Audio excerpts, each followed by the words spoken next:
Hey, what is up, guys? This is Bo, or KH Gaming, and I know that intro does sound a little bit different, but I did decide to change my YouTube to KH Gaming just because I thought it sounded a little bit more professional, but obviously my gamer tag is still CarlHungus712, so if you guys see me in the lobby, make sure to say hey or join in with me if you guys would like. Just as long as we're not doing competitive or anything like that, you're free to join, so definitely feel free to join us whenever. But today's video, I get asked quite a bit in a lot of my videos or in my live streams, just some tips on how to improve KD, because that seems to be the big deal for most Call of Duty players is KD. That's what they're most worried about. Like I said, I'm one of the different ones. My KD is pretty good, pretty solid.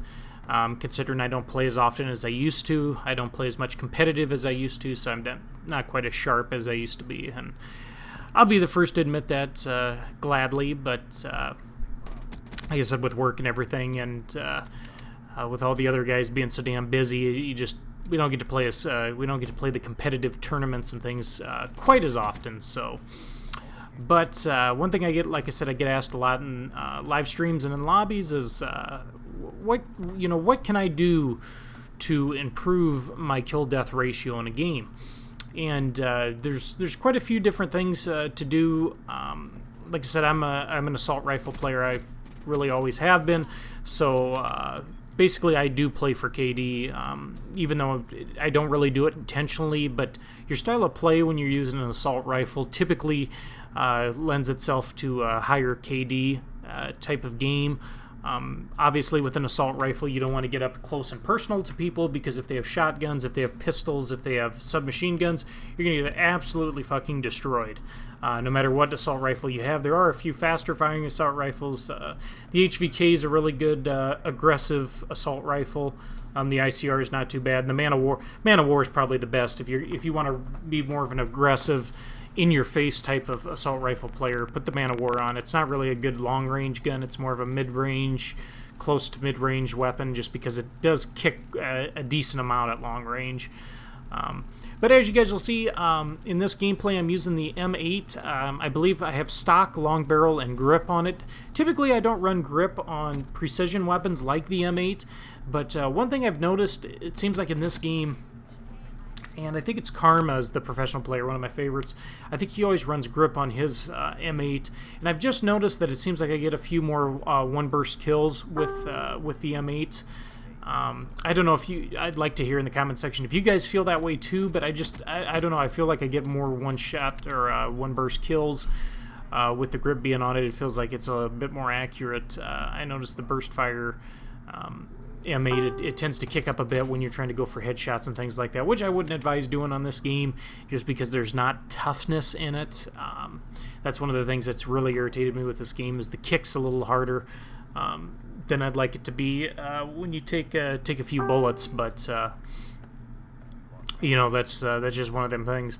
But anyways, I figured I'd walk you guys through this gameplay. I end up what do I end up going? 54-1, I think. I think I have a 54 KD ratio in this game. But I figured I'd walk you guys through kind of how I play and give you guys some tips on how to improve your KD. Now, like I said, with an assault rifle, first off, don't run around, don't constantly have your hand on the sprint button when you're using an assault rifle or an LMG. Let's even say some people like using LMGs. I use them once in a while, not too often, but when you guys are using an assault rifle, typically just sprint when you know for sure there's going to be nobody around. And in this gameplay, you're going to see me doing that quite often. Like right here, I know that the spawns are not going to be right there. I have two guys spawning behind me on the back left there. So the enemy team's going to be on the right. I know that basically I can keep sprinting there and I don't have to worry about it. I can get to my spot much quicker. Now, one thing you guys can do is if you guys really want to be really, really aggressive, if you really want to get up in people's faces, you can definitely throw quick draw on and fast hands. It does help. I will say that it really does help if you guys want to be a little bit more aggressive. But like I've always said, if you're going to use an assault rifle, don't sprint all the time around the map. Only sprint when you know it's safe to sprint. And you guys will see me crouch down here playing like a bitch a little bit. I think I'm like 18 or 19-0, so, and I've only got 12 shots in my RK5, so I figured, you know, we got the lead. We got a couple of flags capped. It's going to be over pretty quick. You know, don't be Superman and think you're going to go out there and get a bunch of kills. You don't need to. We've got the game under control right now. We're up 20 points or so here, if I remember correctly. And yeah, just be smart. Finish out the first half here. Pretty solid, you know, no deaths or anything like that. But like I said, first off, don't sprint around the map all the time. Secondly, when you're using an assault rifle class, and like I said, I'll talk more about subs next time, but like I said, since I'm using the M8, I figured I'd stick with the assault rifles here. As you've noticed, and you'll see in the gameplay here as it goes on some more, you'll probably notice with me that I have a certain way that I traverse across the map. Typically, when I get to a spot where I stop and pre-aim, I'm always on a head glitch, and you might be saying, well, why in the hell is that? Well, the way Treyarch designs their maps is they're always 3-lane, and Treyarch's always been really big on competitive gaming. In competitive, if you ever watch competitive players play, typically they're always on a head glitch, unless some of the submachine gun players don't get on head glitches just because that's not their style of play. Like I said, I'll talk about submachine guns later on. But as you can see me maneuver through the map here, basically when I go to engage into a gunfight, I'm always on a head glitch and I'm always pre-aiming. See, this is a really hot spot here, and as you guys see, when I'm on the bridge here, I'm constantly behind these little head glitches in all these spots. In case you don't know what a head glitch is, it just means all you can see is basically the top of my head. In case you guys didn't know it, in Call of Duty, your bullets don't actually come out of the weapon, they come out of your eyes, because that's what you're seeing, which is kind of understandable in a way. You know, what you're seeing through the game is through the player's eyes, so that's where the bullets are coming out of. But like right here, you know, I'm on the head glitch, those are the 2 spawn points. It's so difficult for these guys to hit me here. And as long as I pre-aim the corner and my shot's on, you see me maneuver here, that was my one death. Just light that dude up and just doesn't die. Of course, that's just connection there. Otherwise, I probably would have had a nuclear for sure.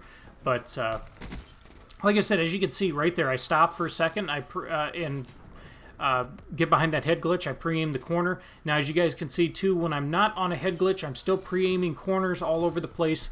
Like I said, another thing to help you guys' KD out is you have to play the game and you have to know map flow. And that's why, like I said, I've know what spots to pre-aim, and I basically know where to set up because I know where people are going to be. And again, right here, as you can see, I'm sitting on a head glitch, pre-aiming the corner, waiting for guys to come out of their spawn. Like I said, to learn spawn points, to learn the flow of the game, you get that from playing the game. And I'm sure a lot of you guys probably already know the flow and everything. But in Domination, typically the way Junior and I play Domination, and usually how you do it in the pro scene, is you cap 2 flags, you hold the enemy team at one of their flags. You never want to triple cap unless you're basically down by too many points to win the game by just holding 2 flags. Therefore, you have to basically triple cap the other team. But basically, you know, if you cap A and B, C and B, A and C, the enemy team is always going to spawn at their flag or around their flag. So I can constantly just work my way back and forth, pre-aiming basically their spawn. Now, you don't want to push too far into their spawn because you'll push them out. But basically, that's what we do. And that's why I'm able to play with such a high KD, and I think my overall KD in this game is a 210, a 2.1, which, like I said, isn't anything spectacular. It's a good KD, nothing, like I said, nothing too spectacular. I played against a lot of guys with a 3 and a 4 KD on this game, ridiculously good players. I mean, your pros are going to have high KDs like that too, but like I said, I figured a guy like me could give you guys some pointers and tips, and like I said, pre-aim corners, don't rush around the map. Take your time. This isn't Advanced Warfare. You don't have to constantly sprint. You don't have to constantly challenge. Take your time and work toward your kill streaks. When you play conservatively and play back a little bit, pre-aim your corners, take your time, you know, traverse around the map like I'm doing, as you see, going from head glitch to head glitch to head glitch, utilizing cover. When you do that, you're going to get your kill streaks because you're not dying. You're going to make it just a pain in the ass for the enemy team to hit you. And like I said, if you want a really high KD, you want a lot of kills, you got to work towards your kill streaks. But I'd like to know in the comment section if these tip videos help you guys. I really hope you guys enjoyed the video. I'll see you next video, and Bo out.